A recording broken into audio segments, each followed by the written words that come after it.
E começa agora o primeiro episódio do Itome Zoada, com a participação do meu querido amigo, jornalista também, Bruno Araújo. Seja bem-vindo, Bruno. Grande Júlio, é um prazer aqui estar com vocês nesse primeiro episódio. A gente vai fazer muito barulho, muita zoada por aí, viu? E hoje, nessa estreia, a gente começa, Júlio, com o pé direito. Nós estamos aqui com grandes nomes da cultura pernambucana. Um cara que está ao meu lado é o Braulio, conhece bastante da história de Pernambuco. Ele é historiador, Júlio. E também o grande Almir Rush, que dispensa a apresentação. O cara é fera, Júlio. Boa noite, Almir. Boa noite, é um prazer estar com feras, com o professor Braulio, com vocês apresentando, com o Júnior, com o Júlio, com o Bruno, apresentando esse podcast lindo, esse momento de cultura da gente, né? Mais um canal aberto para levar a nossa cultura, as nossas raízes, a gente falar um pouco das nossas experiências, né? E num lugar bonito como esse, no museu que eu sou assim suspeito a falar, porque eu vi esse museu nascer e na minha opinião, é um dos pontos de cultura muito forte aqui de Pernambuco, principalmente aqui do nosso Recife. Isso aqui retrata muito da nossa manifestação cultural. O Museu de Cera, para quem não sabe, fica aqui próximo, né, à Praça do Arsenal, na área central do Recife. E o professor já chegou, já deu uma olhada geral aqui. Aqui pode a se Embaixada dizer... de Pernambuco, né? A Embaixada de Pernambuco. Bom, professor, você olhando aqui todo esse cenário, tudo começou aqui, né? Dá para ver aqui nos bonecos. O que é que o senhor tem para contar sobre o surgimento do carnaval? Boa noite, pessoal. É um prazer estar aqui falando de carnaval com vocês, Bruno, Tony, com o Almir, de quem eu sou grande fã, né? Esse é um dos maiores nomes da música do Brasil, de Pernambuco e do Recife, que passa por todos os ritmos e gêneros nossos aqui do Recife, não só do carnaval. Né? E carnaval é uma coisa muito antiga, eu sempre digo isso. Carnaval, a gente às vezes imagina a partir do frevo, né? Quando pensa no nosso cenário, mas carnaval festa, ela vem desde a Babilônia antiga, de milhares de anos antes de Cristo, que era uma festa feita para celebrar a mudança de estação de ano, né? Como as grandes festas que a Igreja Católica adotou, ela adota dentro dessas mudanças de estação. E aí você tem no fim do ano o inverno muito frio, muito seco, muito morto. No hemisfério norte, que você tem gelo ou muito seco, morre tudo, seca, os animais desaparecem. Que no contexto cristão vai vir o Natal, que é o nascimento do Cristo, que é essa esperança de um novo mundo, que esse inverno vai embora logo. E daqui a pouco vem a primavera. Quando tem a primavera, o que acontece? O frio vai embora, as flores e as plantas começam a brotar, é tempo de plantar, e aí você vai plantar para colher lá no verão. E que isso, trazendo para a nossa cultura, que a Igreja Católica se apropriou muito bem e adaptou ao cristianismo, vai vir o Natal, vai vir o Carnaval nesse tempo de plantar, e a gente planta milho para São José em março, que é esse período ali da primavera, e vai colher em São João, que enquanto lá no norte se fazia grandes festas para os deuses da natureza, agradecendo pela colheita, pela fartura, em junho, verão lá, coincide com o nosso inverno, e a gente tem muito milho, vai fazer São João, vai fazer festa e quadrilha. E o carnaval vai estar ali também nisso, tanto que depois vai passar por Roma, e quando a Igreja Católica é instituída como religião oficial ali de Roma e que acaba dominando todo o Ocidente, no Concílio de Nicéia 325, ela coloca o carnaval, que vai existir o carnaval, atrelado à Páscoa. Por isso que muda todo ano de data. Já viu que o carnaval todo ano cai numa data diferente. E a Páscoa também. Porque o que determina a Páscoa é o calendário lunar. E o que determina o carnaval é a Páscoa. Então a Páscoa vai ser sempre o primeiro domingo, depois da primeira lua cheia, depois do equinócio de primavera no hemisfério norte. E a terça-feira de carnaval vai ser 40 dias antes desse domingo de Páscoa. E aí, claro que o nosso carnaval de terça foi virando terça, segunda e domingo, até 1970 e pouco ninguém nem brincava no sábado, Zé Pereira. Hoje a gente abre oficialmente na quinta, mas na prática as pessoas, os brincantes, os foliões começam já no segundo semestre e a gente pode dizer que tem 4 meses ao meio de carnaval mais, né? Verdade. Quiseram que fosse esses 4 meses de carnaval. Mas eu sempre fico me pegando, né, rapaz? O sábado do Zé Pereira, ele é sempre... eu brinco que ele é sempre itinerante. Ele nunca está numa data só. Como, por exemplo, meu aniversário é 4 de março. Todo 4 de março Como, né? Como cada um de nós temos as nossas datas. E aquela data fixa. Sábado de Zé Pereira, não. Ele pode cair no 4 de março, ele pode cair em fevereiro, ele pode cair, né, no começo, no meio, no fim de fevereiro, como ele pode cair no dia 4 de março, como já aconteceu comigo. Por exemplo, carnaval esse ano. Carnaval esse ano, a terça-feira de carnaval é 4. Vai ser no dia 4 de março e eu vou estar trabalhando no dia do meu aniversário. Então veja que sorte eu tenho.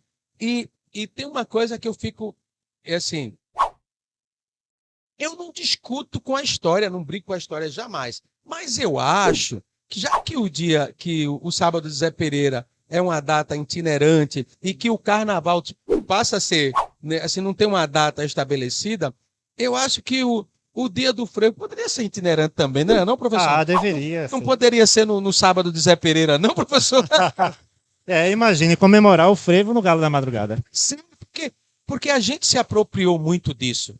Vejam vocês. Carnaval começou pra você no Galo, né? O meu não. Pois é.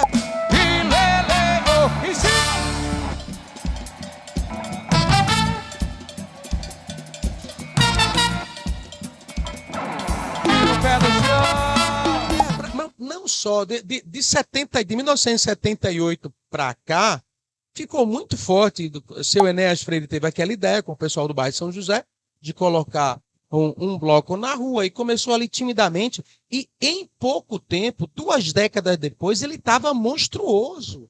Começou em 78, professor, mas nos anos eu conheço o Galo desde 89. Quando eu entrei no Galo em 89, ele já estava gigante, professor. Sim. É pouco tempo, né? Ele saiu em 78 com menos de 100 pessoas.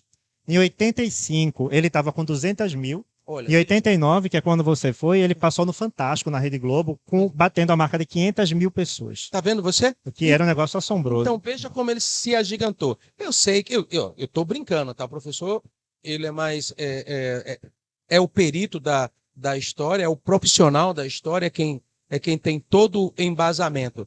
Mas raciocina comigo. Eu chego num bloco desse gigante e aí já com 500 mil pessoas de 89 para cá. E esse ano eu vou fazer meu 34º Galo. Não faço meu 36º porque teve 2 anos que não teve Galo por conta da pandemia. Uhum. E ele já está assim super mega power gigante. Aí eu disse, ó, o dia do frevo é dia 9 e dia 14, né? Tem De setembro, 14 de setembro. 14 de setembro e 9, E 9 de fevereiro. 9 de fevereiro. São 2 datas que se comemora o nome e O nascimento do cara que deu o nome. e o nascimento do cara que deu o nome. Veja. Só que com o decorrer do tempo e com a nossa evolução, o nosso Estado ele foi perdendo força nos meios de comunicação de colocar essa música para que ela começasse a ser tocada, por exemplo, que se tocasse ela todo dia. Na minha época, quando eu comecei a ouvir, professor, quando chegava outubro, novembro, a gente já sabia os sucessos que iam acontecer no Carnaval, porque já tinha lançamento nas rádios. Lembra disso? Na nossa infância era isso. Hoje não tem mais. Já de 20 anos para cá não teve mais isso. As rádios foram perdendo força, a internet foi surgindo, mas o único dia que não se deixou de tocar frevo de jeito nenhum, por conta da insistência de seu Enéas, e olha, ele provou para a gente, com o decorrer do tempo, que ele estava certo. Porque é o único dia que toca frevo mesmo é no Galo da Madrugada. E observe, todas as empresas e todas as mídias de comunicação, todo mundo presta atenção nesse dia do Galo. Olha para esse dia do Galo. As televisões transmitem para trocentos países aí, para infinidade de países, né? Eu quando comecei a participar maciçamente do Galo, teve uma época que só a nossa Rede Globo estava transmitindo para 130 e poucos países, só ela. Aí depois veio a Record, o SBT, não sei, o SBT já transmitia, o SBT através da TV Jornal, com aquela UM que ficava no meio do povo, parecia uma tartaruga, já transmitia há muito, desde o comecinho. Mas para outros países, a Globo que começou com esse pontapé. E até hoje isso não morreu. Aí eu pergunto, qual é o dia do frevo mesmo? Não, no sábado de Zé Aí eu te Pereira. pergunto, Almir, diante desse todo o sucesso que o Galo da Madrugada que pipoca, né, nesses períodos, nesses festejos de Momo, qual a dificuldade que o frevo tem se tornar uma canção a nível nacional? Eu falo assim no sentido de consumo, né? Porque a gente sabe que quem é pernambucano raiz, tem uma festa, bota um frevo. Veja, né, professor? São jovens. Vocês são jovens, por isso vocês estão dizendo. Mas o frevo antigamente não tinha fronteiras.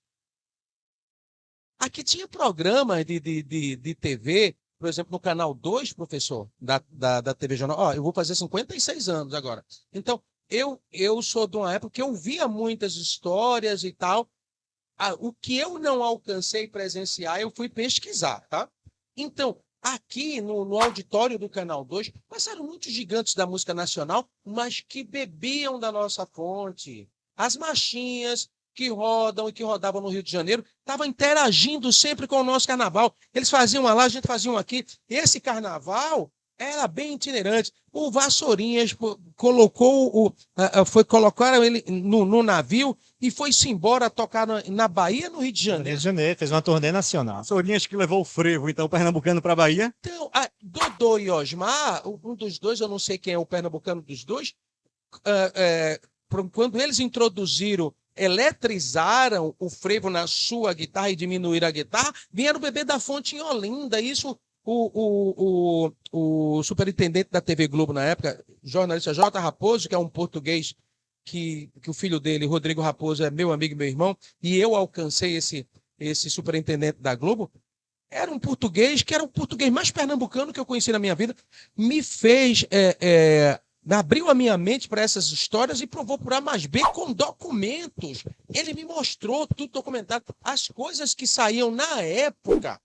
Ele tinha os relatos, fotos e tudo isso, cara. Então, veja. E qual a dificuldade, Almir, de se manter, né? De manter vivo? Então, De hoje, justamente ultrapassar essa divisa, né? Sair Romper isso, na verdade, não é nem romper, resgatar o que já foi, né? mas aí parte, aí o professor, como um observador da história, né? Talvez ele encontre também os motivos, mas vou dizer o que eu penso. Faltou um investimento governamental e não só do governo, tá, gente? Porque é muito fácil a gente botar tudo nas costas do governo. Governamental e o investimento dos empresários também. E outra coisa que eu sinto muita falta, levar a nossa cultura para a escola. Colocar como matéria curricular.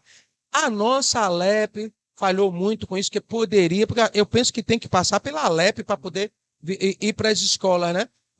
Os nossos governantes, os prefeitos também, no outro lado, porque raciocine comigo, se eu não levo este conhecimento para a base, para a minha criançada, ela se perde com o tempo. Se já existiu esse movimento um dia, era porque os pais levavam os filhos, não tinha na escola, mas eles levavam os filhos. Hoje, com a modernidade, né, a mulher precisou também trabalhar aí. O professor é mais autoridade do que eu, com o advento da mulher ter que partir para trabalhar, para engrossar a vida financeira dentro de casa, trazer um pouco mais de conforto. Essa educação, de certa forma, foi se perdendo, porque ambos precisavam trabalhar e se perdeu, não se levava mais as crianças, e isso nunca foi colocado, e ninguém nunca se preocupou de levar isso como matéria para as escolas. Aí nós ficamos, assim, a nossa cultura fica fadada a virar folclore, virar o Saci Pererê, a mula sem cabeça, aquelas coisas, né? Virar isso aí, né? Ou aquela ideia de que frevo é só carnaval, né? Porque já virou, muita gente tem essa ideia de que frevo é música de carnaval. Eu estava falando, antes da gente começar o programa aqui no Esquenta, com os meninos, de um evento que teve, eu participei no fim do ano, era um ônibus decorado para mostrar às pessoas a decoração do Natal na cidade. E nesse ônibus tinha uma orquestra de frevo, e a orquestra foi tocando o bom frevo pernambucano para animar. E uma mulher, ela ficou muito indignada, dizendo que era um absurdo estar tocando música de carnaval no Natal. Eu disse, mas senhora, mas não é música de carnaval, é frevo. E frevo é música do Recife, é música de Pernambuco, é patrimônio da humanidade, tem que ser tocado o tempo inteiro. Agora veja, professor, não quero interromper, já interrompendo, dando uma de Jô Soares. Não estudou, ela não teve esse conhecimento. Então, eu costumo dizer que a gente é um berço da cultura do Brasil. A gente tem umas coisas que poucos estados no Brasil têm. A gente tem uma miscigenação cultural dentro do nosso estado muito forte. só a gente dizer aqui rapidamente, ó, é frevo, frevo de bloco, frevo canção, frevo de rua, tem suas variações. Aí você vai maracatu de baque solto, de baque virado, caboclinho, perré. No caboclinho tem variações que muitas pessoas nem se ligam. Tem o caboclinho baiano, tem o perré, tem isso aqui. Então, a batida do maracatu de baque solto tem muitas variações. Nem sempre o maracatu é igual ao outro. Exato. Tem um maracatu que ele usa as duas baquetas, eu não sei como é que chama, não sei se é o birro ou é baqueta. Eles usam duas baquetas e tem maracatu que usa uma baqueta e um bacalhau. Então, e você vai conversar com eles e você percebe que há um toque diferente. Para o estudioso, quando ele vai pesquisar, ele percebe que tem. Então, aí você vê o coco de roda, aí você vê a ciranda, aí você vê as manifestações de reizado, professor. Os bumba meu boi não tem só no Maranhão, não tem só no Amazonas, não. O bumba já tem aqui há muito tempo. Cavalo marinho e tanto coisa. Cavalo marinho. Tem lá ursa, tá ali, ó, os ursos. Ursa, o cavalo marinho. Tem outro ritmo também que eu fico aqui pensando. Me foge um pouco. Ciranda? A própria ciranda, mas tem vários outros ritmos. E aí surge também as misturas desse ritmo com a geração dos anos 90, final Chico Sainz, né? Que deu uma Dos misturada. anos 2000, né? Chico com aquela miscigenação toda, pega isso tudo, bota num caldeirão. Então, veja, a gente tem cultura para dar e vender, sem contar falta o chachado, o baião, o shot, a machinha. Aí eu te pergunto, professor, pega um gancho de Almir assim, porque eu lembro que na época do nosso carnaval, né, que é um dos mais antigos, né, do Brasil, né, a manifestação cultural, a gente via que o Carnaval de Salvador, ele fazia carnaval com frevo, né, usava muito frevo, que ainda não tinha o ritmo e tal. E depois fez um trabalho, quem não assistiu o documentário Axé, acho que é importante. Dodô e Osmar inventaram um trio elétrico, a Fobica. E eu fiquei louca com aquilo. A rua, o carnaval, a música saindo no caminhão. O trio elétrico é um palco muito mágico. E atrás do trio elétrico, você não vai, quem já morreu. A influência era mais de frevo. Na guitarra, naquele som. Porque eles constroem. Mas eles estão reclamando agora, viu? É, Eles estão reclamando agora.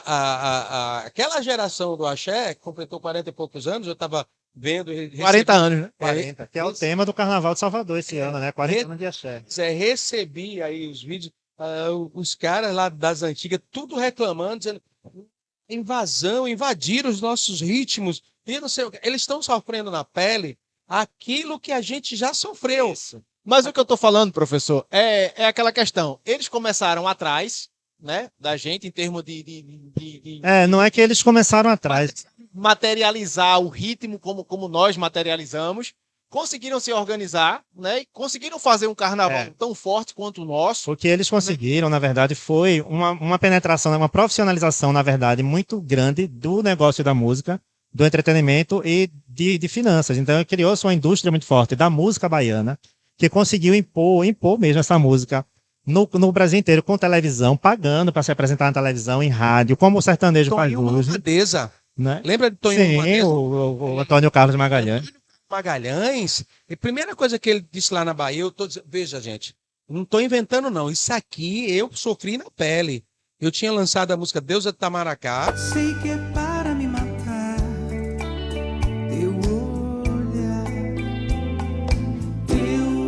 olhar. Composição de Sucesso, né, Almir? um sucesso nacional, uma música romântica nacional, né?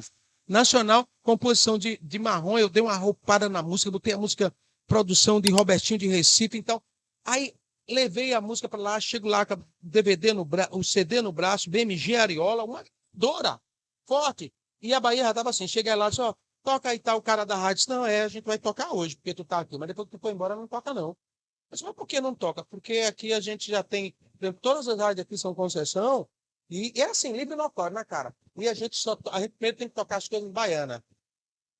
Para tocar uma coisa de fora, tu vai ter que pagar muito. Tu tem que dar muito dinheiro pra gente. Mas assim, tá, toca não. Tem que pagar. E outro comentário mostra até isso, né? Muito era um absurdo. Que os empresários pagavam para outros artistas não tocar os deles. O sertanejo faz muito isso hoje, porque hoje as rádios têm força, mas não tem mais tanto como no passado. Hoje é muito streaming, internet. Mas você tem que pagar também, né? Quanto você paga na internet, você consegue destaque. Pra estar ali, E aí, mas o que a Bahia faz lá no começo, de fato, o frevo vai influenciar. O carnaval de Salvador era carnaval de clube, as pessoas iam dentro dos clubes, na rua tinha tribo de índio, que tem aqui no carnaval de Pernambuco também, e os blocos afro, afoxé, e que não era muito bem aceito, era muito dentro da comunidade negra. Tem o afoxé Tem. também, é muito antigo, né? Tem o Juobá, tem o Obairá, tem o Alafim Tem os Oió. tambores silenciosos aqui, minha gente. Maravilhoso, maravilhoso. Antigo, conta como esses desfiles do carnaval, me salve aqui a memória, se eu tiver curto, o professor me corrija, quanto o carnaval e os desfiles afros baianos, viu? Sim. Os nossos afoxés aqui de Olinda é da mesma época, até porque são os mesmos negros que foram trazidos, né? Às vezes as mesmas heranças, né? De algumas tribos que foram para Bahia. Sem contar Maracatu, né? Se você pegar Maracatu, que só tem aqui, aí você tem o Estrela Brilhante de Igaraçu, que você Pois falou, é. que ele é oficialmente em 1824. Mas ele é mais antigo, porque ele era em Itamaracá, em Vila Velha, e fugiram de Vila Velha com a Revolução Pernambucana em 1817. Ficaram com medo de represália por causa do Vigário Tenório. Vai para Igaraçu, era Maracatu Rural, virou Maracatu Nação. No Recife tem um elefante de 1800 que ainda desfila. São 225 anos de Maracatu. O Estrela Brilhante do Recife, de 1906, ainda desfila pelas ruas. Sem contar os clubes de frevo. O Clube das Paz é de 1888. Herança dos maracatus, herança dos nossos antecedentes africanos. Exatamente. E assim, eu tenho muito orgulho de falar isso. Eu sou de Igaraçu, eu tenho muito orgulho de falar isso, que a minha avó, eu sou criado por minha mãe e minha avó. A minha avó, ela era filha de índio com negro. Isso dá o quê? Mameluco, cafuso? Cafuso é índio com branco. Cafuso é índio com Mameluco. Cafuso, mameluco. Mameluco é negro com índio. Negro com índio. A minha avó era filha de negro, a mãe índia e o pai negro. A mãe índia e o pai negro. E ela casou com um filho de um português, seu Barreto. Barreto é de família portuguesa, né, professor? Barreto, não Barreto? Barreto casou com um Barreto, seu José Barreto. A minha avó. Então, veja que mistura eu tenho. Né? Eu sou amarelo, né, velho? Porque, veja, eu tenho a bunda da negritude, herança da minha avó, né? Assim, a vontade de me aventurar pela natureza como índio, que eu adoro natureza, sou meio raciado por São Francisco de Assis, né? Adoro essa coisa da natureza, herança da minha avó e um pouquinho da amarelidão dos portugueses, trazido pelo meu... Então, eu sou brasileiríssimo. Não, professor? E com sangue do frevo. Então, Né? fala um pouquinho pra gente. Somos brasileiríssimos. Veja que orgulho a gente tem de sermos um povo único, que a gente tem as 3 melhores essências do mundo. Para ninguém brigar com ninguém. Né? Eu não entendo por que tanto preconceito. Quando você pega o DNA de qualquer... Se você pegar o DNA de qualquer amarelo aí, qualquer brancão, qualquer albino aí, tu vai encontrar sangue negro, sangue de... Tu vai encontrar DNA, tu vai encontrar na árvore. Não vai não, professor? Vai encontrar. Então a gente tem que aproveitar esse carnaval pra, sabe, a gente é um sangue só, porra. E aí todo vamos mundo brincar. se mistura no carnaval, não é, homem? Você tem prazer quando tá ali no Galo da Madrugada, por exemplo, em cima de um trio. Cantando, eu sou o rei dessa folia que manda no seu coração. Vamos ver isso, que tem um clipe lindo, O Rei da Folia, uma música que eu fiz em homenagem ao Galo da Madrugada, música que eu lancei o ano passado, né? Fiz um clipe bacana, mas ela continua nova, por quê? Porque eu só deixo para tocar no carnaval. As rádios não tocam, então eu só toco nas plataformas. Vamos embora. Eu sou o rei dessa folia, eu mando no seu coração. Por onde eu passo é alegria, faço estremecer o chão. São mais de 30 anos de Galo da Madrugada. Esse ano a gente completa 34 anos de Galo da Madrugada. Vai ser o meu 34º desfile. Eu fico muito, muito feliz. Quero dizer que eu não sou o mais velho a puxar o Galo da Madrugada. O mais velho é Gustavo Travassos. Isso. Se você der um Google aí, você vai ver em 1985, era 84, Gustavo Travasso, magrinho, numa frevioca, não sei, eu era num carro lá. Quando eu disse, eu vou fazer 30 anos de gato, ela disse, não, eu vou fazer 25. Eu disse, peraí, menino. Eu fui ter o Google, que ele não quer ser o nosso vovô, não. Eu não minto idade, né? Eu não minto. Eu vou fazer 56 anos. Ô, homem, mas com tanta essa vivência, qual é o frevo que toca teu coração? Tem aquele frevo assim que, cara, esse frevo aqui mudou. Galo, eu te amo, né? Galo, eu te amo. Galo, eu te amo. Galo, eu te amo tem uma história muito bacana. Galo, eu te amo, eu escrevi ele em 99. A gente fazia o bloco da parceria. Lembra desse bloco? Lembra? Viagem. Então, mas esse bloco, ele era um bloco itinerante. Ah. Esse bloco, ele não era, veja só. Na minha época, eu aproveitei ele muito tempo ali na Avenida Boa Viagem. Mas o que é que eu quero dizer de itinerante? Era assim, ali era um dos desfiles do bloco da parceria. Ah, não sabia. O bloco da parceria, ele saía em todo o Nordeste. Então, ele começava tipo assim, outubro, novembro, dezembro, até chegar o carnaval. Aí, vamos supor, outubro, a gente fazia Fortaleza, Maranhão, Piauí, aí vinha novembro, dezembro, a gente ia fazendo. Aí eu sei que quando chegava perto de fevereiro, quando chegava assim, um mês antes de fevereiro, aí ele vinha Bahia, Sergipe, Alagoas, Recife, Carnaval. Aí na outra semana era o Galo da Madrugada. Ele sempre saía num domingo. Era o domingo antes do carnaval. Isso. Coincidia com as Virgens do Bairro Novo e Olinda. Antes do carnaval. Mas você veja, eu fazia esses blocos em todos os lugares que o Bloco da Parceria tinha, eu ia fazer. Eu começava esse Bloco da Parceria em outubro, cara. Fazendo. Esses eventos, né, como rodava o Nordeste todo, como o Recifolia que tinha e outras ações. Recifolia, diga-se de passagem, só para pontuar.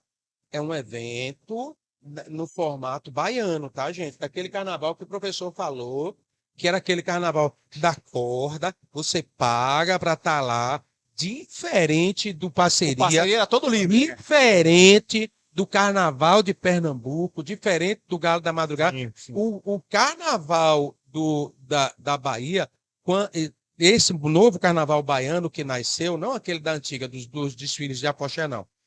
De rua, como o professor falou, ele nasceu um carnaval materialista, a gente pode até falar, né? Ou você quer participar, você paga. Para participar, você tem que comprar. Antes era mortalha, né, professor? Mortalha. Vê que nome para uma. Mortalha. Depois virou Sadá.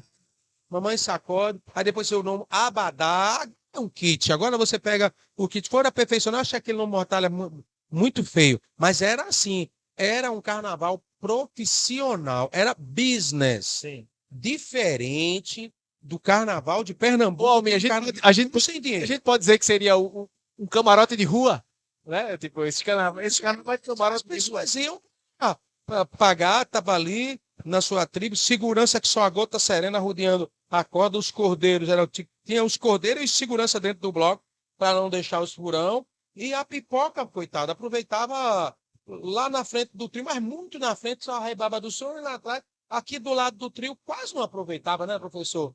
Ia passar. Então, esse Recifolia que você falou aí, você mencionou, era nessa pegada.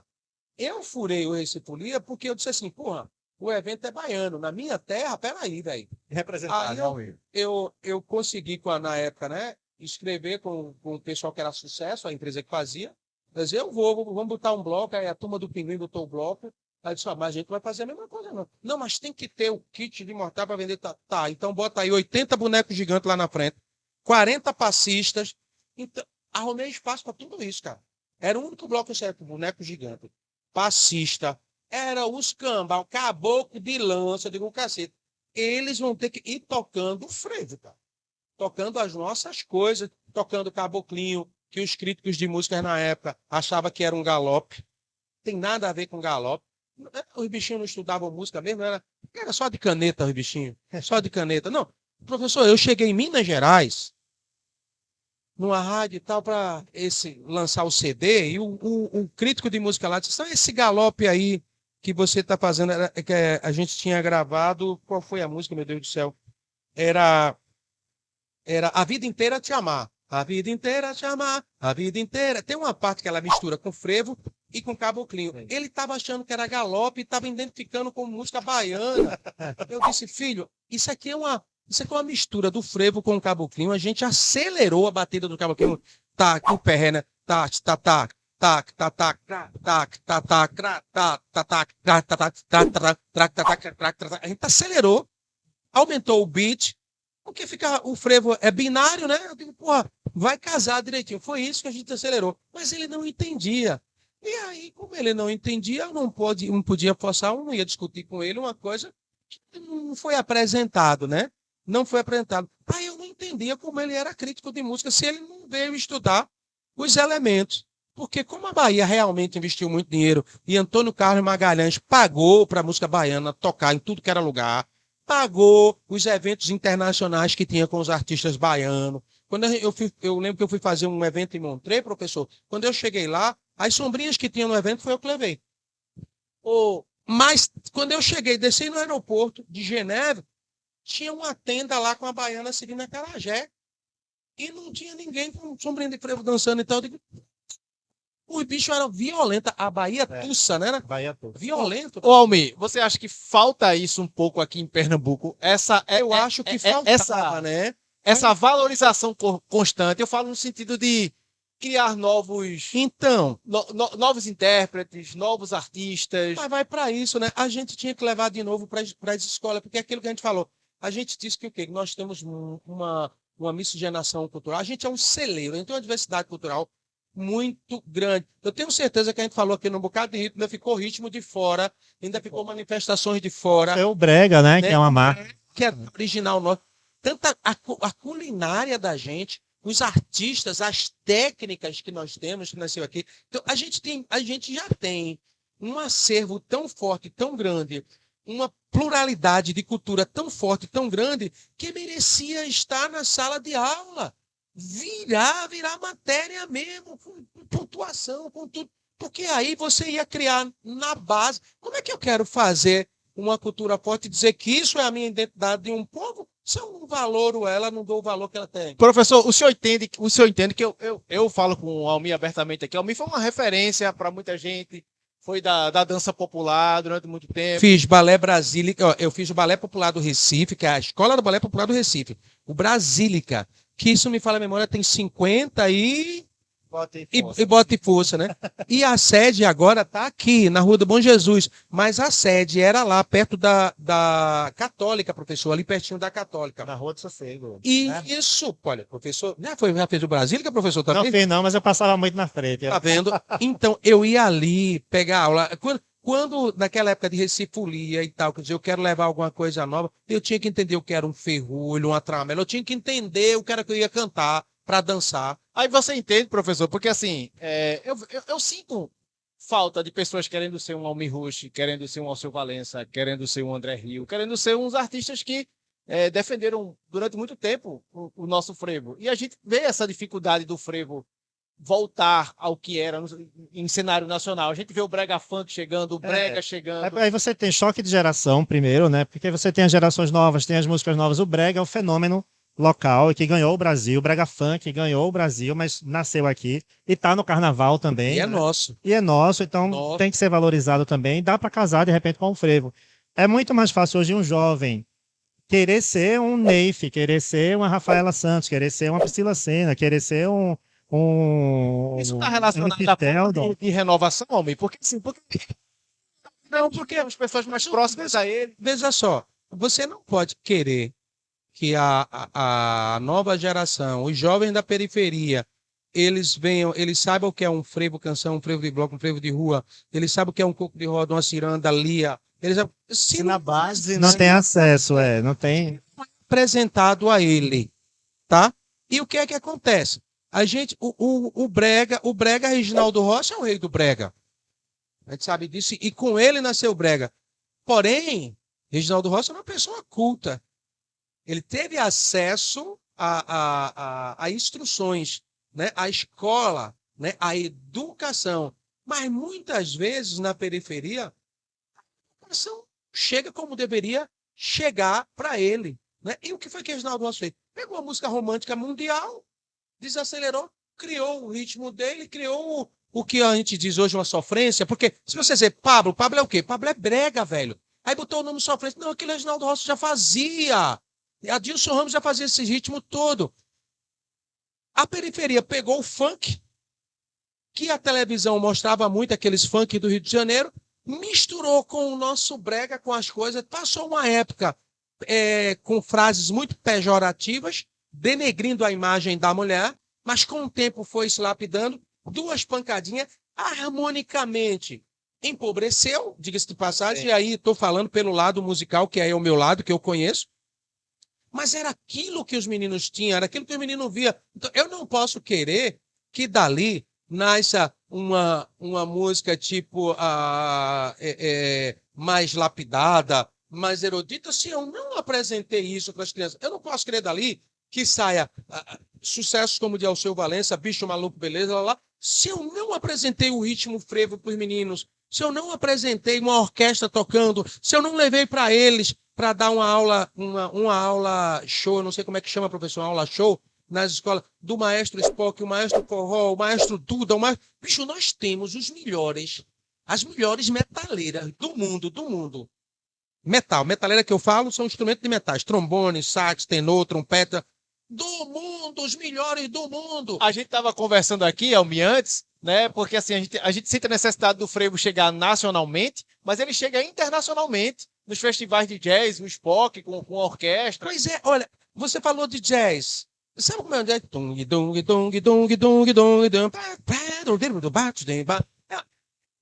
Os meninos da gente, qualquer um deles que comece a estudar o frevo e que já esteja ali, vamos supor assim, o cara tem 3 anos de frevo, já tá bom, já é um virtuoso. Se ele botar qualquer jazz para ele pegar, botar a partitura, ele vai tocar. E se o cara que toca jazz, professor de jazz, vem aqui, bota uma partitura de frevo para ele tocar? Bote para ele tocar. Primeiro que é 1, 2, 1, 2, e com o tempo nós aceleramos muito. Com o tempo a gente acelerou muito o frevo. Muito. Não é porque você colocou no Germano. Você disse que É um cinquentão, né? O frevo cinquentão. Isso, Você pega um maestro forró, bomba do Emetério, é muito rápido. Ela é bela, assim, tipo, vê quantas frases eu tenho que falar sem perder a dicção num andamento acelerado, binário, isso pro metal. E você tem que ter essas notas todas destacadas. Os nossos músicos, nossa metaleira são the best. A gente não levou isso para as escolas, tinha que estar na escola essa coisa. E aí, como eu falo, toda essa estrutura ancestral da gente tinha que estar lá, o professor como professor de história, ele ia ficar muito mais feliz, porque ele não ia contar uma história e ninguém ia dizer para ele, mas professor, isso existe mesmo ou isso é folclore? Porque quando ele fala do maracatu de bate-solto, mas ainda existe, ele existe, mas ele tem que levar a criança para... Mas não tem matéria. Não tem uma matéria dizendo, não tem falando, muito superficial, né, professor? Sim. Ou então, quando um professor historiador vai lá levar os seus livros, porque escreveu, é pouco para a gente. Então, a gente empobrece a nossa música. O professor deve saber, eu não sei quem foi que disse, mas alguém disse assim, você quer saber como é que está o nível intelectual de um país? Veja a música que ele escuta, veja a música que ele faz, veja a música que ele constrói, que ele faz. Pegando esse gancho, amigo, qual a tua melhor canção? Então eu sou mais intérprete do que Vale também. Do que cantor. Mas observe, nós temos grandes compositores. Nós temos um J. Miquelis que tem um jeito de compor maravilhoso. Eu cantei muitas músicas de J. Miquelis. Nós temos Getúlio Cavalcante, que aí já vai para os frevos de bloco. Você vê que tem um jeito, sabe, tão dele de compor. Aí vamos falar de outros compositores que eu acho gênio também com as palavras e traz a simplicidade do dia a dia, mas não deixando de ser uma letra inteligente e para cima. O Nando Cordel, por exemplo, quando ele pega a caneta ali para compor, o próprio Marrom Brasileiro, por exemplo, quando ele pega a caneta, você dá o tema, ele faz, ele tem uma desenvoltura, mas veja, é muito pouco para o que a gente poderia ter, porque isso também é treino. isto também é treino. Isso também a gente poderia dar esses subsídios para essas pessoas, né?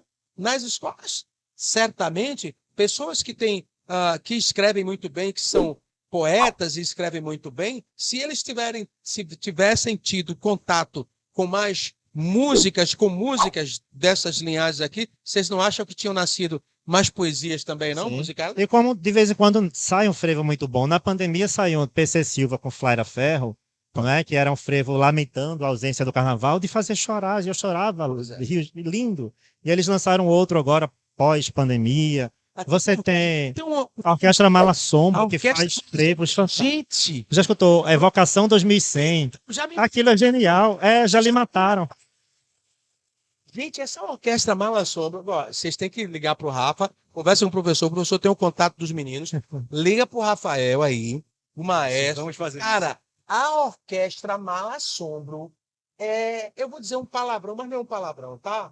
Não é palavrão, isso, como o padre Arlindo, isso pode, é fodástico. É demais. Ai, que saudade das madrugadas da Bom Jesus. Ali eu ficava cruz, uma cervejinha pra cá, uma caipirinha pra lá. Eu só parava quando via luz. É uma mistura de fantástico, sabe? Os meninos são muito Frevo bom. não é? Frevo bom, com letra atual. E Aquele harmonicamente, tem um que é um Amargo Regresso. Amargo É um Regresso. frevo que o cara tá voltando para casa de Olinda e levou um susto porque foi assaltado na ladeira. Levaram a carteira, o relógio e o Chili Beans. Perfeito, perfeito. Coisa do frevo de bloco. A gente falar também, Almir, de uma galera que manda bem pra caramba aqui em Pernambuco, na área de confecção. Uma marca que é daqui, da gente, é de Olinda. Clube T-shirt, está presente nos principais shoppings. Shopping Recife, Shopping Tacaruna, Shopping Plaza e também no Shopping Rio-Mar. Olha só a camisa que o Júlio tá vestindo aqui. Legal, bem, Linda, né, Almir? Luiz Gonzaga, o boneco da meia-noite, o Chacrinha. Os outros, aquele Alcimar Monteiro, não, né? É o menino da tarde. Achou o chapéu branco, chapéu branco. Essa outra estampa é de lá também, cara. Boa, Bandeira de Pernambuco. camisa de Pernambuco. A letra do hino de Pernambuco também. Boa. E o pessoal da clube mandou um presente pra vocês. Que aqui. legal. Aí, professor. Palma. Meu. Chora no mama. Obrigado. Viu? Ô, rapaz. Linda. Já vi que é show. Já vi que é show. Pode mostrar aqui, professor. E Almir aqui, ó. Boa. O caboclo de lança, Almir. Pessoal, Caboclo de Lança, turma de Nazaré da Mata. A gente, veja como a cultura da gente é rica. Nazaré da Mata, Papangus, Lá em Bezerros. de Bezerros, os caiçaras, professor? Oi, Skyporas de Pesqueira. Bora. Lá em Triunfo. Os caretas de Caretas. Triunfo. Isso. A bicharada do Jaime de Salgueiro. Carada do Jaime Salgueiro. Nós temos também, sabe o quê? Nós temos. Vocês sabiam que o boneco Zé Pereira, aquele boneco que tá. Sim. Ele foi criado numa cidade ali perto do Rio São Francisco. Belém, professor. São Francisco. Belém de São Francisco. O Zé Lá no Pereira, sertão, né? nosso Zé Pereira é de Belém de São Francisco. Vocês acreditam nisso? Carnaval começou no Belém de São Francisco, cara. No sertão de Pernambuco. No sertão de Pernambuco, invadiu o litoral. Se bem que os portugueses lá têm uns intrudos, né, professor? Tem cabeçudos. O intrudo é a festa de carnaval mesmo antiga, que era Intrudo, uma ó. festa violenta que tinha aqui. Era carnaval violento de mela-mela, empurra-empurra, e que toma as ruas e que quando o Brasil fica independente, lá em 1822, queriam criar uma ideia de nação, de país civilizado. Aí a elite brasileira, e portuguesa, mas enfim, brasileira que já estava aqui, começa a importar o carnaval da Europa para dar um ar de civilização, de avançado. E esse carnaval vai ser carnaval de clube, nos palácios, bailes de máscara. Só que na rua o povo continua fazendo o intrudo, que é esse carnaval do mela-mela com batucada, com música improvisada. E aí chega uma hora que essa elite que vai para os palácios, para os salões, fazer carnaval de máscara, ela vê que a rua continua boa e ela quer ir para a rua.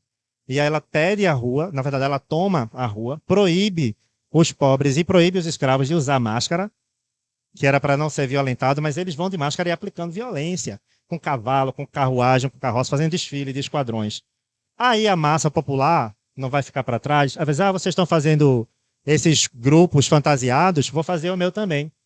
E aí, numa luta de classes, começa as camadas populares a fazer os clubes pedestres. E muitos associados com profissão.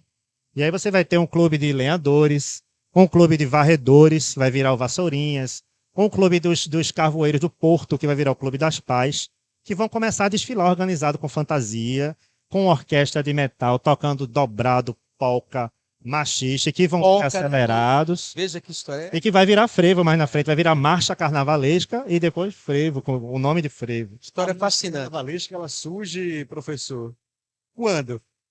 O que eu Século conheço, XIX. século XIX. Século XIX. Gonzaga, acho que ela foi... Aí é marchinha. Chiquinha Gonzaga é marchinha, que é essa marchinha do Abre Alas, que é uma coisa muito parecida com o frevo também, que vem da mesma origem ali. O que acontece com o frevo, a marchinha, sim, lá no Rio. Aqui o frevo ele vai pegar os dobrados, as polcas, especialmente a orquestra da Polícia Militar, Capitão Zuzinha, e ele começa a acelerar, e essa aceleração de ritmo e variação de notas vai dar origem ao que vai ser chamado depois de frevo, que oficialmente é dada a Oswaldo Almeida, que é o cara que citou ou registrou a palavra frevo no Jornal Pequeno, em 1907, no dia 9 de fevereiro.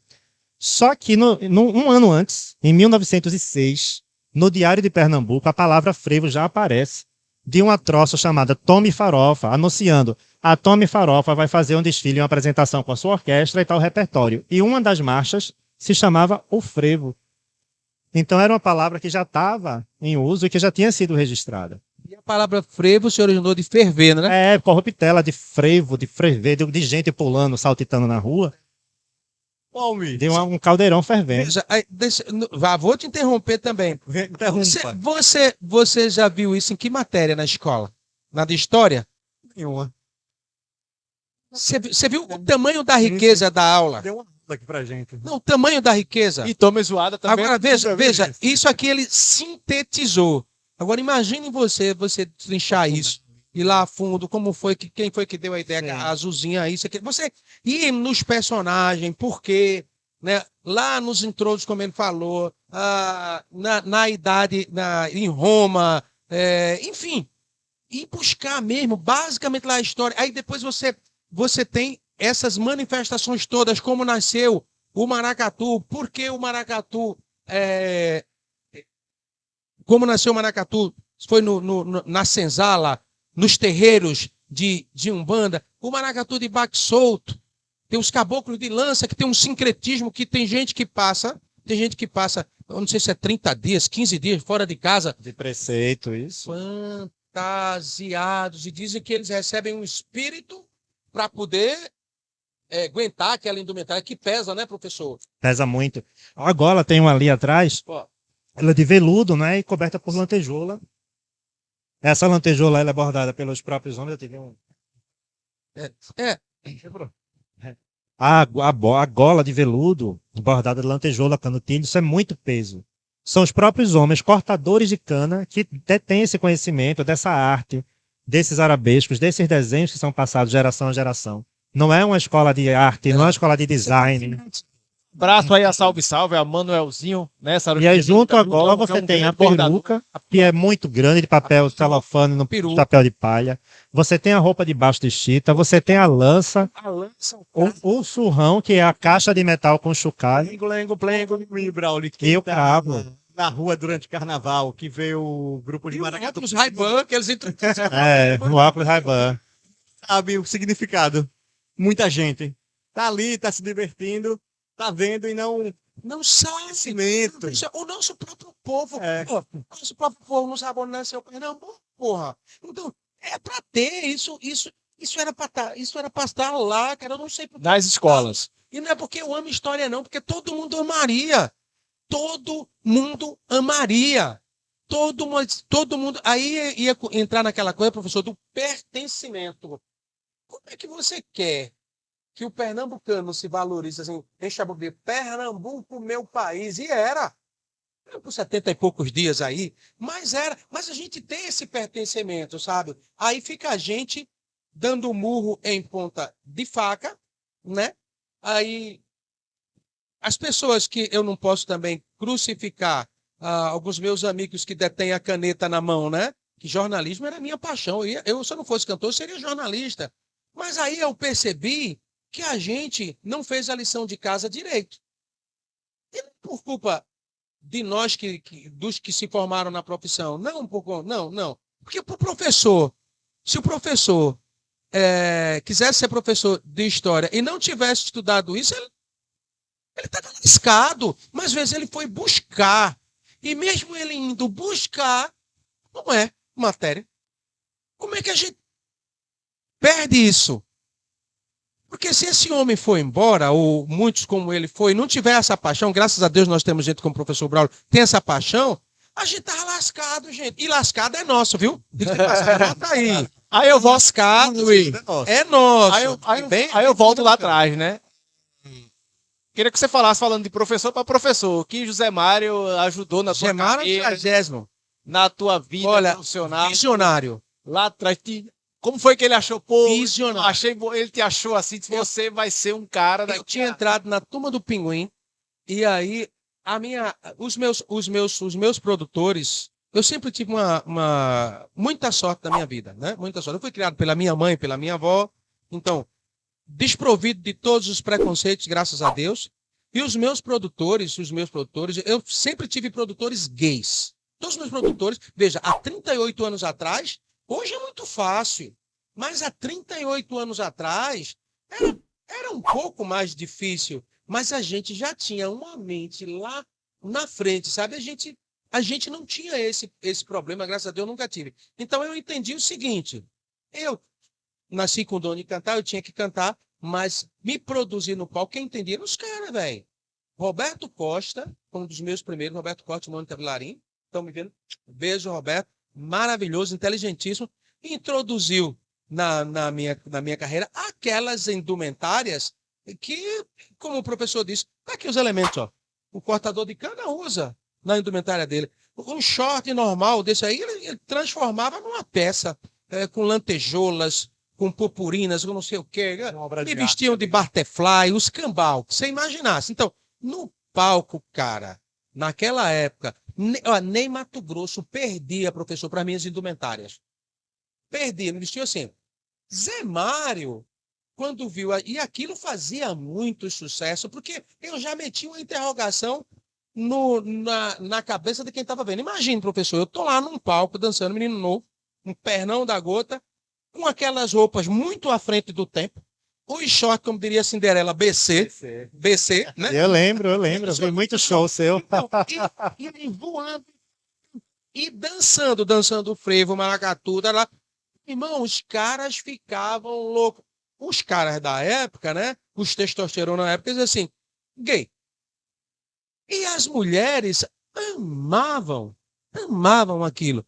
E a gente tinha uma penetração muito forte, a música conseguia. Eu sempre fui camelô, eu andei muito pelo centro da cidade. Eu sempre fui muito camelô. Então o que é que acontece, boy? Quando o Zé viu, disse, porra, isso é povo, cara. A minha noiva na época era uma jornalista, a Patrícia, ela estava se formando em jornalismo. E eu tranquei para seguir minha carreira. Aí Zé disse assim, tem um programa. Zé soube, né? Minha desenvoltura e tal, a minha comunicação sempre foi mais ou menos. Aí ele disse assim, eu tenho um programa para você fazer. Dentro da grade Verde no Verão, o Canto do Verão. Eu disse, eu faço, Zé. Mas a TV quer lhe contratar. Ó, Zé Mário, cara, ele foi um dos pioneiros, visionários, a mostrar... Meu coordenador de jornalismo. A mostrar o povo... Zé entendeu naquela época, há 30 anos atrás, que o povo gosta de se ver na TV. Sim. E ele brigava com o Silvio Santos. Sempre, o Canal 2 sempre foi SBT, desde que eu conheci por gente, que eu me entendo por gente, que ele sempre transmitiu a grade do SBT. Ele brigava com o Silvio Santos no sábado, para ele ter mais horário para transmitir o Galo da Madrugada. E ele provou por A mais B que em Pernambuco, enquanto ele transmitia o Galo da Madrugada, dava mais audiência que o programa de Silvio Santos. Ele provou para ele, disse, ó, professor, aqui a gente vende mais. Mas eu estou pagando, sim, mas aqui eu estou vendendo, mas você não vai vender mais do que eu. Você entra em exceção, entra nos comerciais. Ele botava Jiquiti, baú, não sei o quê, nos comerciais do Galo. Saiu o Galo, não o programa de Silvio Santos para ter. Não, era o contrário. ele era the best nesse daí, ele era fantástico também. Então, ele criou isso. A UM da TV Jornal era a única que desfilava, transmitia o Galo da Madrugada. Ele acreditou quando ninguém via. Então, ele fez tudo isso na TV Jornal. E criou esse programa. E me convidou para fazer esse programa. Tinha uma produtora lá chamada Carmita, que a bicha era doida pelas minhas pernas. Porque ele vivia naquele negócio. Só que a TV, professor, naquela época era o quê? Analógica. A TV é analógica. Eu sou da época da TV analógica. E eu fazia o programa, gravava quarta e quinta-feiras naquele auditório do Canal 2 da TV Jornal. Sabe qual é, professor? Cabe ali umas 300... Agora é Auditório Graça Araújo. Pronto. Cabe ali umas 200 pessoas, 300 pessoas. Aquilo era lotado. As escolas disputavam para participar da gravação. E pelas minhas mãos passou Cascabulho, Querosene Jacaré, artistas de fora. Reginaldo, eu lembro quando o Reginaldo Rossi ia lá, Zé era super fã de Reginaldo Rossi. Quando o Reginaldo Rossi ia lá, Adilson Ramos, a gente preparava um camarim especial. E Reginaldo Rossi, Zé, não precisa disso, bicho. Então, muitos artistas bacanas passaram por lá. Muita gente que começou e hoje são grandes passaram por lá. A Chico Sainz, Nação, esse pessoal tudo passou por esse programa da TV Jornal, do Canal 2. E eu era o apresentador, boy. E a minha briga com Carmita era para não usar o short na TV, porque a TV analógica é chata. A TV analógica é chata, eu fui ver. Aí eu cheguei em casa e digo, porra, velho, fui ver o programa no sábado, né? Eu tocava, aí fui ver o programa e disse, pô, Carmita, não tá legal e tal. Aí a gente foi para Olinda, lá e arrumamos um estilista, na época o nome era estilista, um pessoal que cuidava disso e tal, aí botou calça, a gente acertou, e Zé queria me contratar. Naquela época, professor, ser apresentador de um programa de televisão não ganhava dinheiro. O dinheiro era muito curto. Qual é o salário?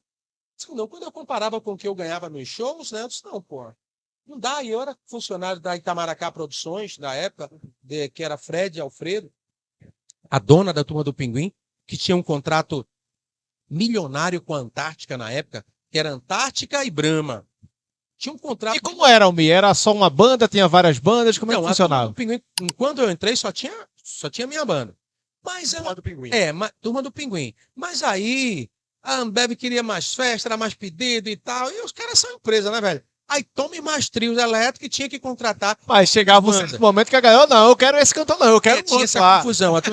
Aí botou Turma do Pinguim com Almir. Aí não dava para sustentar, então ficou Almir e Banda Pinguim. Depois de 12 anos lá, eu saí, né? Mas quando eu trabalhei na TV Jornal, era isso aí, sabe? Era isso aí, mas eu disse pra Zé, eu não quero. Eu faço pra ti de graça. Eu também já era visionário, viu, gente? Tem que se passar. Eu sempre fui empreendedor na minha carreira. Eu já tinha um sonho lá na frente. Eu não vou ficar para sempre em nenhum lugar, né? Não, tudo é transitório. Eu não vou ficar para sempre aqui. Aqui a gente tem que aproveitar o torrão de terra que está aqui para a gente evoluir, para a gente ser isso, para a gente ser bom para o próximo. Eu quero entender o que é que você gosta, o que é que você quer, o que é que eu gosto, o que é que eu quero. Eu gosto, sei lá, eu gosto de chocolate, eu me daria isso, eu me daria. Então, se é uma coisa que eu gosto muito, eu vou lhe dar, cara, e vou dizer, você quer? Eu só não lhe dou se você não gostar. Mas você entende? Então, se a humanidade começar a se preocupar em dar para o outro aquilo que é o melhor que ela tem, o melhor dela, a gente vai vivendo uma parada muito mais suave, sabe? Então, eu aprendi isso lá com o Zé. Eu disse, Zé, eu não quero nada teu não, velho. Porque eu ganho bem lá e tá tudo certo. Aqui não vai... A grana aqui é muito curta. Faz o seguinte, pega essa grana, fica aí. Destrincha aí pra onde tu quiser. Daí a tua produção, dos meninos que estão lá, a Carmita, o pessoal que tá lá. E quando eu quiser jogar um comercial aqui, tu deixa a porta aberta para um comercial. O comercial é caro e tal. Aí um comercialzinho de um show que eu vou fazer e tal. Ele disse, quantos comerciais você quiser. Tá feito. Eu disse, precisa assinar em algum lugar? Ele disse, é aqui. E com o Zé Mário, foi assim. E eu passei 3 a 4 anos com esse programa em audiência. Só saiu do programa quando o Zé saiu da TV Jornal. Ô, Almir, você tocou no assunto aí da Turma do Pinguim. Estava conversando sobre isso. Durante esse período que você ficou à frente da Turma do Pinguim ali, 12 anos, né? Você falou? Passei 12 anos lá. Usando o shortinho BC. No carnaval vai ser natural fazer tatuagem no fio dental.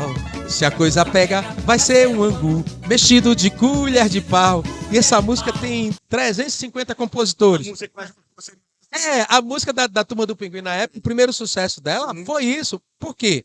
Porque era uma época, quando a Turma do Pinguim surgiu, Fred e o pessoal da Itamaracá Produções disse assim, ó, vamos ter que fazer umas músicas irreverentes, porque o carnaval não está mais tocando, ninguém quer mais tocar as músicas de frevo, não é? Para provar que eles achavam que o frevo estava em decadência. Cara, É um ciclo, você veja, de tempos em tempos era. se tem essa discussão, né? Tinha essa discussão.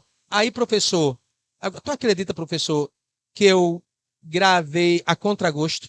Eu tinha 17 para 18 anos, mas eu disse, eu cá com meus botões, eu disse, eu sou contratado, eu estou sendo pago, eu faço o que a empresa me manda fazer. Eu uso lá em cima as roupas, contratou os meninos para fazer minha roupa e tal, os estilistas, os personagens styles e tal. Eu vou usar o que botaram para usar, eu estou sendo pago. Eu tinha muita consciência disso. A única coisa que eles não vão mudar é o meu jeito de cantar, porque eu sei cantar, é o jeito que eu vou fazer. Tal. E vou dançar e me aperfeiçoar. Mas eu nunca achei que o frevo estaria morto e tal. E a prova disto, acho que eles tinham razão de uma certa forma, porque a imprensa agredia muito dizendo que o frevo acabou, a rádio não queria tocar. Não surgia frevo novo. Aí ela inventou isso aí, a música pegou, feito um catarro na parede, cara. Pegou, todo mundo cantar, todo mundo queria dizer assim, bota pra fuder. Todo mundo queria dizer isso. Bota pra mexer. Quem sofreu tanta raiva? Mas bom. Aí depois daquela do Sabu, né? Sabu chegou lá do lado. Sabu, você tá doente, Sabu. A picada de uruçu dói até no. Então teve muitas músicas irreverentes. E toca até hoje, né? Toca. Teve muitas músicas irreverentes, mas aí também apimenta com a irreverência do Carnaval de Olinda. Por quê? A gente fazia muito bacalhau do Batata na quarta-feira de cinza. Em Olinda tem o Seguro Teu, que é o Seguro Caneco, né? Tem a Pemba Voadora, tem muita coisa assim, hilariante mesmo. Olinda é uma coisa fora da curva. Tem até uma reunião de amigos que fazem lá, a Querogada, que começa a fazer umas músicas assim, que é para se lascar. Segura o monossílabo tônico, agudo. Então, aí, cara, mas eu sempre achei que o frevo não estaria morto. E a prova é, sabe do quê? Assim que eu saí da Turma do Pinguim, que a gente reincidiu o contrato, eu lanço Evoé, Almir Rush, Evoé Brasil. Uma revisitação, que é nele que tem a música Galo Eu Te Amo. Com vários convidados, né, também, Com né? vários convidados. Dilson Ramos canta um pupurri de marchinhas comigo. Filinto, Evocação, número 1, Bandeira Branca. Eu fiz um mix daquilo. Até hoje, quando a gente toca, é sucesso. Ali você encontra Bela, um pupurri em homenagem a Capiba. Ali você encontra uma música que eu fiz para os bonecos gigantes. Lá vem Botelho metendo o dedo na massa, fazendo bonecos gigantes, espalhando alegria onde passa. Eu quero ver a explosão da alegria no ar. Algumas músicas, eu não sou muito de compor, não. Mas quando eu componho, eu procuro dar um fino trato à coisa, sabe? Expressar aquilo que Botelho. E não perdi a irreverência. Lá vem Botelho metendo o dedo na massa de fazer o boneco. Né? Fazendo boneco gigante, espalhando alegria onde passa. Mateu, pariu, bateu, que balança. Quando é esse boneco passar, não há frevo que me canse. Por quê? Eu sei que não é que a frase certa não é Mateu, pariu, bateu, que balança. É Mateu que pariu o seu, né? Não, na verdade, tem surgido muita explicação falsa hoje em dia na internet, que as pessoas vão querendo em busca de engajamento, e surgiu uma febre de correções mais falsas, criando pseudo-etimologias para tentar corrigir ditados antigos. Isso. O ditado é quem pariu Mateus que o balança. Quem pariu Mateus que o balança. É isso. E aí alguém veio inventar uma história de que não era bem isso, como batatinha quando nasce se esparrama pelo chão. Aí alguém veio dizer que não era, que era espalha rama pelo chão, mas é tudo falsa etimologia. Aí veja, o Mateu, pariu, bateu, que balança da música que eu botei, em homenagem a Silvio Botelho, é porque a minha mãe dizia assim para mim, no dia que você tiver filho, eu dizia para minhas irmãs, você que cria, viu? Mateu, pariu, bateu, que balance. A minha mãe dizia assim, então eu nunca botei Mateus no plural, nunca botei. Aí por isso que eu disse, Silvio Botelho, ele Mateu, pariu, bateu, e ele balança o boneco dele. Ele criou, ele foi o criador da criatura ali que eu conheci, né? Naquela época conheci ele, nesse sentido, fazendo aquele boneco e fiz essa homenagem para ele, né? E hoje você vê o seguinte, a cultura do boneco gigante, nós temos Leandro com a embaixada dos bonecos Um gigantes. abraço para Leandro, né, Almir, que cedeu esse espaço maravilhoso pra gente. Assim, maravilhoso e que Talentosíssimo.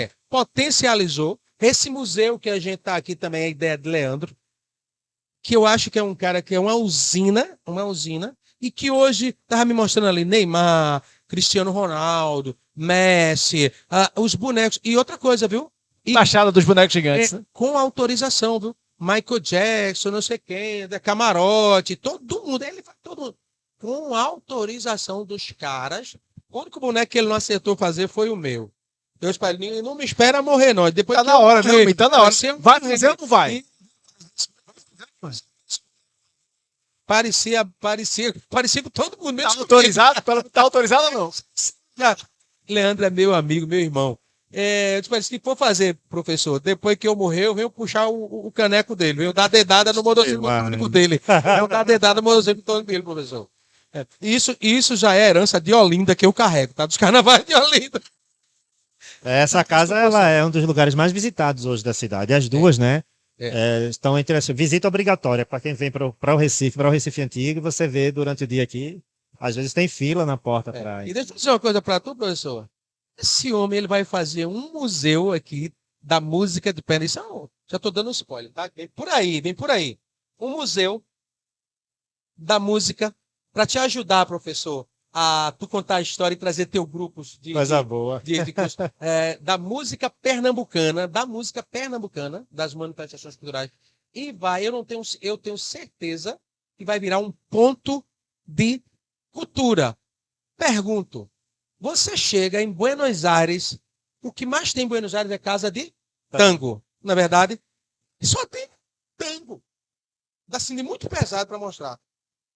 Acho que eles devem ter lá uma guarani, alguma coisa, mas não é muito bem deles, é muito mais da América do Sul. Mas o tango é muito apropriado dele. Gente, a gente tem forró, coco, shot, chachado, baião, a gente tem frevo de bloco, frevo de canção, a gente tem reisada, a gente tem pastoril, a gente tem a mãe de Pantanho. A gente tem até escola de samba tradicional de 1940. Pois é, e se você for fazer uma revisitação no samba que a Bahia, que o Rio de Janeiro diz que nasceu no Rio de Janeiro, mas os baianos não, nasceu na Bahia e tem essa briga. Tem a ver, meu filho. É só por aqui, Salvador. Foi pro Rio, né? Veja, a palavra samba, algumas pessoas dizem que ela era atribuída à movimentação, a grupo de pessoas fazendo zoada. Mas a primeira vez que a palavra samba aparece escrita é no Diário de Pernambuco. Olha, tá vendo? Viu no Jornal do Recife, lá em 1840 e pouco, na primeira metade do século XIX. Que aí o povo, não, porque o samba nasceu com Donga lá, né? 900 e quanto, professor? 1800 e pouco, 1840 e pouco. Gente, um jornal do Recife cita um grupo de pessoas fazendo samba na Caxangá. É quando a palavra aparece pela primeira vez escrita. E se eu lhe disser que lá no alto sertão, quando os caras iam para uma forrosada, que não era forrosada, era uma sambada. Na época de Luiz Gonzaga, com um 8 baixo, um instrumento de corda, eu não sei se era um banjo, um bandolim ou um cavaco, tocando, tá? Eu não sei se tocava um machista, não sei que danado tocava, mas o nome era sambada, por isso que... Sambada para dançar forró.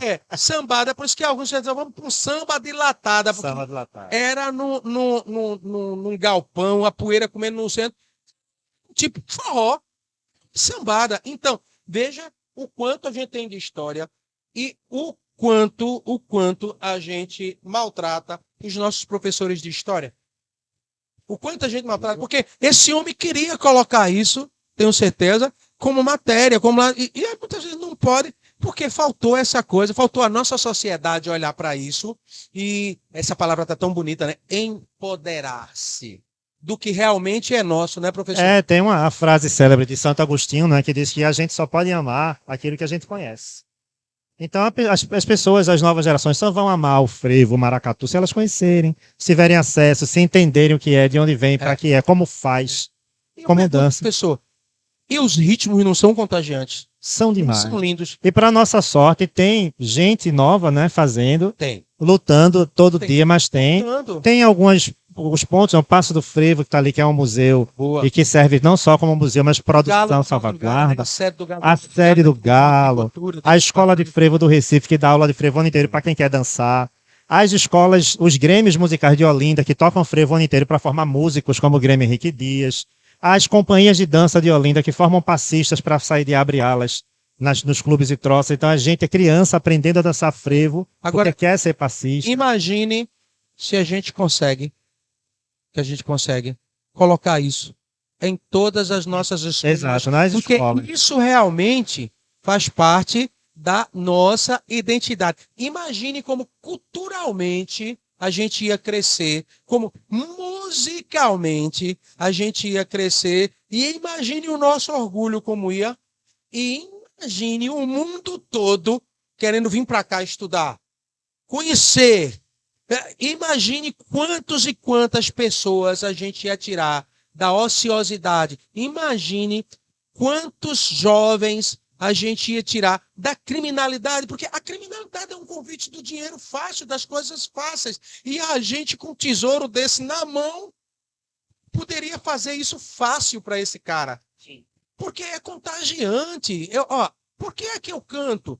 Porque alguém me apresentou. Por que é que eu cantei frevo? Porque alguém me apresentou o frevo. Por que é que eu aprendi? Por que é que eu fui? Por que é que eu insisti? Por que é que eu dei certo? Porque alguém me apresentou lá na minha base, quando jovem. Eu canto desde os 10 anos de idade. Desde os 10 anos de idade, amadoristicamente. Tudo que você imaginar. Eu ia ver... O professor sabe disso, ele é historiador, ele sabe. Na minha rua, lá na Vila Rubina, em Igaraçu, eu sou de Igaraçu, morava num sítio Rubina, que virou uma vila e tal, estava se transformando em vila. Ia um circo para lá, tomara que não chova. Sabe o que é um circo, tomara que não chova? Sabe como é, né? Se chover, entra água no circo. Tem aquele pano que rodeia, mas não tem a coberta. É um circo. Antigamente, esse circo não tem um animal, não tem nada. Mambembe. Era um circo, mas era o melhor circo do mundo. Ali eu vi o velho Faceta. Ali eu vi. Monga, tinha monga lá? Tinha monga, tinha tudo, ó. Ali eu vi. Mas vamos falar da parte musical, porque aí é a parte do pai. Eu não tinha dinheiro para pagar para a entrada. Aí o que era que eu fazia? Eu esperava o espetáculo começar. O espetáculo sempre começava com o quê? Com o palhaço tirando onda, não sei o quê. Aí quando todo mundo estava lá, os seguranças ficavam fora, atucaiando no pano. Não tinha muita segurança. Davam bobeira porque se abestalhava querendo escutar. Aí era ali que eu aproveitava e passava por debaixo do puleiro. Não era que bancada que se estava lá. Puleiro. E olhe, eram os puleiros safados. Vi a hora quebrar e se o circo tivesse muito lotado, eu podia morrer embaixo do negócio. Mas eu ia ver, meu velho, o espetáculo. O velho Faceta com as suas pastorinhas endiabradas. Papai, eu quero me casar. Minha filha, você diga com quem? Aquilo que Didui, mais lá na frente, fez nos programas dele, eu já via com o velho Faceta. Aí via também, professor, Carlos Alexandre, Brega Fino. Evaldo Braga eu não vi, já tinha morrido. Mas eu era Carlos Alexandre, Giliardi no circo, Alcimar Monteiro, Maurício Reis, o homem do cravo, sei lá, da rosa, esses cantores brega, Genival Lacerda, Marinês e sua gente, Azulão. Eu tive contato, velho, com música nossa. E isso te formou forró. como artista, né, Almir? Sim, essas experiências, Reginaldo Rossi, circa até umas horas. Eu só não vi nem Dominguinhos no circo e nem vi seu Luiz Gonzaga. Pronto, essa é uma coisa que eu vou levar, assim, seu Dominguinhos eu fiquei amigo dele, naturalmente, amigo da filha dele, Live, e o conheci ainda em vida e conheço a obra. Mas seu Luiz Gonzaga nunca tive o prazer. Dominguinho eu já vi show, seu Luiz Gonzaga nunca tive prazer. É a única coisa que eu vou levar comigo lá e vou cobrar lá em cima. Eu digo, porra, seu Lula, o senhor não puxou um fole para mim, né? Mas o resto aí, Capiba, assim que Capiba voltou para a casa do pai, a gente conheceu a viúva de Capiba e na época a turma do Pinguim fez um trio em homenagem a ele, o Capibão. E eu tive esse prazer de ser apresentado a obra toda de seu Capiba, mas eu já vinha cantando nos bailes da vida. Eu comecei em baile com 14 anos, amadoristicamente, cantando 4, 5 horas. Isso nem conta profissionalmente. Com 14, 15 anos cantando baile. E no baile você canta de um tudo. Forró, a música romântica, a música americana, música em inglês, que antigamente tinha muita música americana que rodava aqui. Eu não sabia uma vírgula de inglês, mas eu escutava em inglês, escrevia em português, e Deus nos acuda. E Deus nos acuda, professor. E cantava. E aí, na época de fevereiro, era carnaval.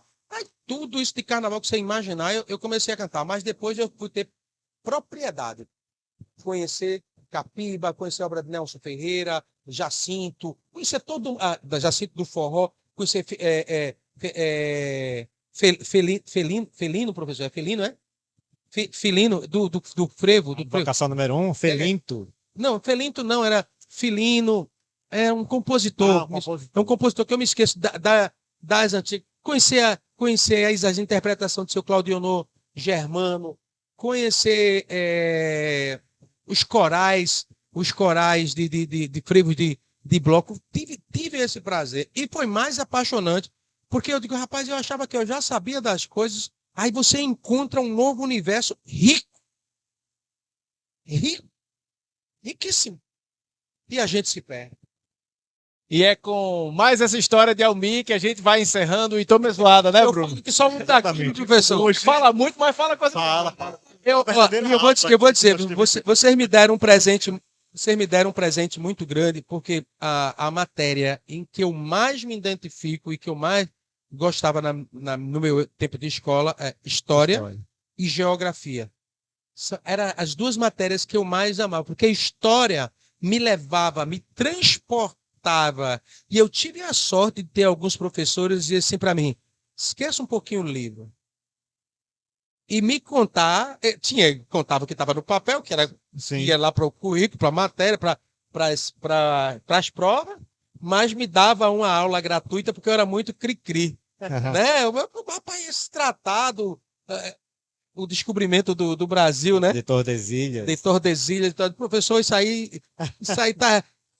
Os caras saíram daqui mesmo, professor, de Pernambuco, ou foi um acordo que fizeram o pessoal dos Nassau, né? Nassau e os portugueses. Aquilo foi um acordo, foi mesmo?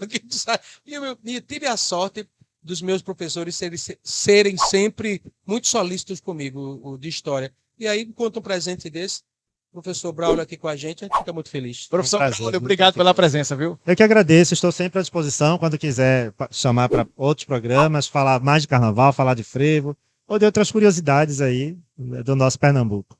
A gente que agradece a participação, professor. Quando a gente tiver outros assuntos aqui, vamos convidá-lo sim, que o favor deu uma verdadeira aula. Vai ser sempre obrigado, será sempre um prazer. São do Anfiteatro e do Museu da Música de Pernambuco. Museu da Música, sim. Com o Leandro. Vamos com o Leandro. Aí, ó. Vambora. Vamos falar com o Leandro ali pra gente organizar a data, colocar na sua agenda, viu, professor? Estaremos lá. O professor vai deitar e rolar. O podcast Então Mesoada tem oferecimento do ONU Studio e a produção e direção de Admilson Rufino ou Rufino Produções. Como ele quiser, tá? Deus abençoe você. Mais um, amigo, para terminar? Então, vamos lá, vamos o melhor carnaval do Brasil. Pra gente se perder, pra gente se abraçar, pra gente se entender no galo da madrugada. Segura que o clipe tá na tela. Pra gente se perder, pra gente se abraçar, pra gente se entender no galo da madrugada. Pra gente se perder, pra gente se abraçar, pra gente se entender no galo da madrugada. Vamos ver o sol se pôr.